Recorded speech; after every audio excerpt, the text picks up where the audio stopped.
ಸಚಿವ ಬಿ ನಾಗೇಂದ್ರ ರಾಜೀನಾಮೆಗೆ ಆಗ್ರಹಿಸಿ ರಾಜ್ಯ ಸರ್ಕಾರದ ವಿರುದ್ಧ ಬಿಜೆಪಿ ಇಂದು ಬೃಹತ್ ಪ್ರತಿಭಟನೆಯನ್ನು ನಡೆಸಿತು. ಬೆಂಗಳೂರಿನ ಫ್ರೀಡಂ ಪಾರ್ಕ್ನಲ್ಲಿ ನಡೆದಂಥ ಪ್ರತಿಭಟನೆಯಲ್ಲಿ ಬಿಜೆಪಿ ಕಾರ್ಯಕರ್ತರು ಮತ್ತು ಮುಖಂಡರು ಭಾಗವಹಿಸಿದರು. ಬಿಜೆಪಿ ಕಾರ್ಯಕರ್ತರು ಸರ್ಕಾರ ಮತ್ತು ಸಚಿವ ಬಿ ನಾಗೇಂದ್ರ ವಿರುದ್ಧ ಘೋಷಣೆಗಳನ್ನು ಕೂಗಿ ಆಕ್ರೋಶ ವ್ಯಕ್ತಪಡಿಸಿದರು. ಈ ಪ್ರತಿಭಟನೆಯಲ್ಲಿ ಭಾಗಿಯಾಗಿದ್ದಂತಹ ಬಿಜೆಪಿ ನಾಯಕರುಗಳಾದ ಮಾಜಿ ಉಪಮುಖ್ಯಮಂತ್ರಿ ಸಿಎನ್ ಅಶ್ವಥ್ ನಾರಾಯಣ್, ಮಾಜಿ ಸಚಿವ ಬಿ ಶ್ರೀರಾಮುಲು ಹಾಗೂ ಶಾಸಕ ಎಸ್ಆರ್ ವಿಶ್ವನಾಥ್ ನಮ್ಮ ಸಂಪೂರ್ಣ ನ್ಯೂಸ್ ಜೊತೆ ಮಾತನಾಡಿದ್ದಾರೆ. ಸಚಿವ ನಾಗೇಂದ್ರ ಅವರ ರಾಜೀನಾಮೆಗೆ ಆಗ್ರಹಿಸಿ ಇವತ್ತು ಬಿಜೆಪಿ ಫ್ರೀಡಂ ಪಾರ್ಕ್ ನಲ್ಲಿ ರಣಕಹಳೆ ಮೊಳಗಿಸಿದೆ. ಸಾಕಷ್ಟು ನಾಯಕರುಗಳು ಈ ಒಂದು ಪ್ರತಿಭಟನೆಯಲ್ಲಿ ಭಾಗವಹಿಸಿದ್ದಾರೆ. ನಮ್ಮ ಜೊತೆಲಿ ಇದೀಗ ಶಾಸಕರಾಗಿರುವಂತಹ ವಿಶ್ವನಾಥ್ ಅವರಿದ್ದಾರೆ. ಅವ್ರನ್ನ ನೇರವಾಗಿ ಮಾತಾಡ್ಸ್ತಾ ಹೋಗೋಣ. ಸರ್ ನಮಸ್ತೆ. ಮೊದಲನೇದಾಗಿ ಇಷ್ಟೊಂದು ಹೋರಾಟ, ಪ್ರತಿನಿತ್ಯವೂ ಒಂದಲ್ಲ ಒಂದು ರೀತಿಯಾದಂತಹ ಹೋರಾಟವನ್ನ ತಾವು ಬಿಜೆಪಿ ಕಡೆಯಿಂದ ಕೈಗೊಳ್ತಾ ಇದ್ದೀರಾ. ಆದ್ರೂ ಕೂಡ ರಾಜ್ಯ ಸರ್ಕಾರ ಇದು ಯಾವುದಕ್ಕೂ ಕಿವಿಗೊಡ್ತಲ್ಲ, ಏನ್ ಹೇಳ್ತೀವಿ? ಪ್ರಜಾಪ್ರಭುತ್ವದ ಅಡಿಯಲ್ಲಿ ಯಾರಾದರೂ ಒಬ್ಬರ ಆಪಾದನೆ ಬಂದ ತಕ್ಷಣ ಸರ್ಕಾರ ಅದ್ರ ಬಗ್ಗೆ ಕ್ರಮ ತಗೋಬೇಕು, ಹಠ ಹಿಡಿಯಕ್ಕೆ ಹೋಗಬಾರ್ದು. ಹಿಂದೆ ನಮ್ಮ ಮಾಜಿ ಸಚಿವರಾಗಿದ್ದಂಥ ಈಶ್ವರಪ್ಪರ ಮೇಲೆ ಅಪಾದನೆ ಬಂದ ತಕ್ಷಣ ರಾಜೀನಾಮೆ ತಗೊಂಡ್ವಲ್ಲ, ಮತ್ತೆ ಅವ್ರನ್ನ ಮಂತ್ರಿ ಮಾಡೋಕ್ಕೆ ಹೋಗಿಲ್ಲ. ಈಗ ನಾಗೇಂದ್ರ ಅವ್ರ ಮೇಲೆ ಈಗಾಗಲೇ ಅಪಾದನೆಯನ್ನು ಬಂದು ಇಂದಿನ ಮುಖ್ಯಮಂತ್ರಿಗಳಾಗಿದ್ದಂಥ ಸಿದ್ದರಾಮಯ್ಯರ ಕಾಲದಲ್ಲಿ ಅವರ ರಾಜೀನಾಮೆಯನ್ನು ಕೂಡ ಪಡೆದಿದ್ರು. ಯಾಕೆ ಪಡೆದಿದ್ರು? ಇನ್ನೂ ಕೂಡ ಇಡಿ, CBI, ಲೋಕಾಯುಕ್ತದಲ್ಲಿ ತನಿಖೆ ನಡೀತಾ ಐತೆ. ಪೂರ್ತಿ ಇನ್ನೂ ಕೂಡ ಪ್ರಕರಣ ಮುಕ್ತಾಯ ಆಗಿಲ್ಲ. ಪ್ರಕರಣದಲ್ಲಿ ತಾವು ಸ್ವಚ್ಛ ಅಂತೇಳಿ ಬಂದು ಮಂತ್ರಿಯಾಗಿ ನಮಗೇನು ಬೇಡ ಅಂತ ಹೇಳಿದವರು ಯಾರು?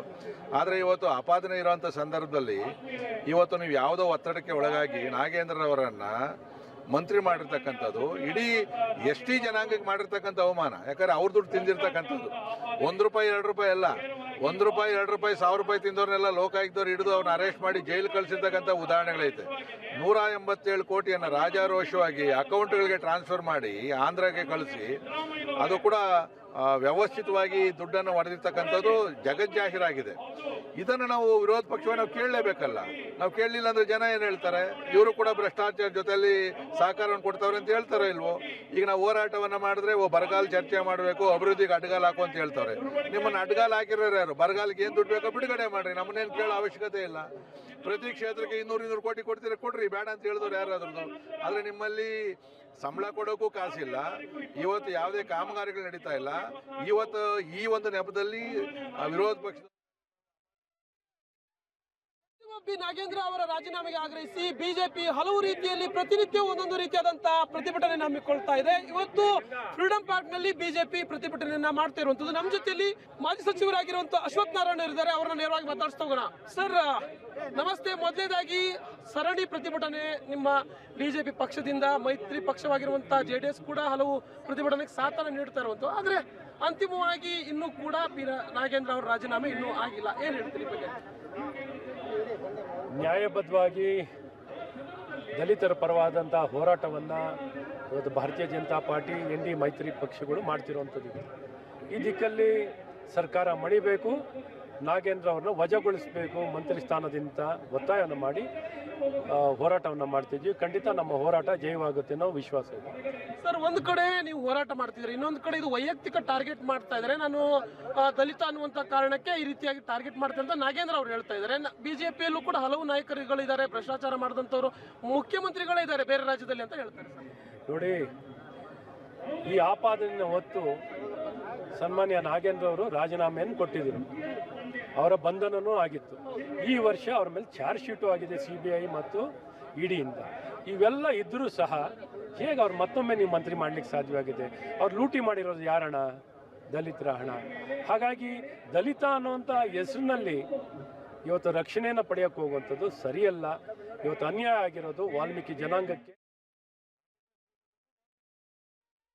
ನಾಗೇಂದ್ರ ಅವರ ರಾಜೀನಾಮೆಗೆ ಆಗ್ರಹಿಸಿ ಹಲವು ಹೋರಾಟಗಳ ಬಳಿಕ ಇದೀಗ ಸ್ವಾತಂತ್ರ್ಯ ಉದ್ಯಾನವನ ಬೆಂಗಳೂರಿನಲ್ಲಿ ಇವತ್ತು ಬಿಜೆಪಿ ಪ್ರತಿಭಟನೆಯನ್ನ ಹಮ್ಮಿಕೊಂಡಿದೆ. ನಮ್ಮ ಜೊತೆಯಲ್ಲಿ ಮಾಜಿ ಸಚಿವರಾಗಿರುವಂತಹ ಬಿ ಶ್ರೀರಾಮುಲು ಅವರಿದ್ದಾರೆ. ಅವ್ರನ್ನ ನೇರವಾಗಿ ಮಾತಾಡ್ಸ್ತವ್ರು.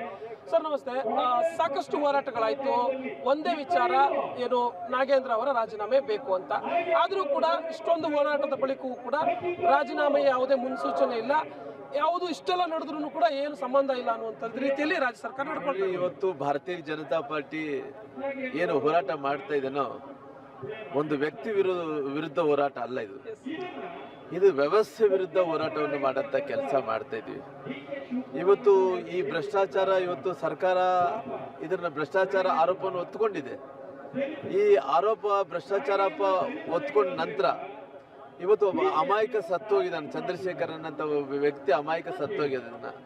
ಒಬ್ಬ ಪ್ರಾಮಾಣಿಕ ಅಧಿಕಾರಿ, ಒಬ್ಬ ಅಮಾಯಕ ಇವತ್ತು ಚಂದ್ರಶೇಖರನ್ ಅವರು ಹತ್ಯೆ ಆಗಿದ್ದಾರೆ ಅಂದ್ರೆ ಇದು ಸರ್ಕಾರದ ವ್ಯವಸ್ಥೆ ಒತ್ತಡದಿಂದನೇ, ಇದು ಸರ್ಕಾರದ ಪ್ರಾಯೋಜಿತ ಕೊಲೆ ಆಗಿರೋ ಕಾರಣ ಇವತ್ತು ಒಬ್ಬ ಚಂದ್ರಶೇಖರನ್ ಅಂತ ವ್ಯಕ್ತಿ ಸತ್ತೋಗಿದ್ದಾನೆ. ಅದಕ್ಕೋಸ್ಕರವಾಗಿ ಭ್ರಷ್ಟಾಚಾರ ಇವತ್ತು ಚಂದ್ರಶೇಖರ್ ಅವರು ಸಾಯುವಂಥ ಟೈಮಲ್ಲಿ ಬಹಳಷ್ಟು ಹಿಂಸೆ ಕೊಟ್ಟಿದ್ದಾರೆ. ಆ ಮನುಷ್ಯನ ಬೆಂಗಳೂರಿನಿಂದ ಗೋವಾ ಕರ್ಕೊಂಡೋಗಿ ಗೋವಾದಿಂದ ಅಲ್ಲಿ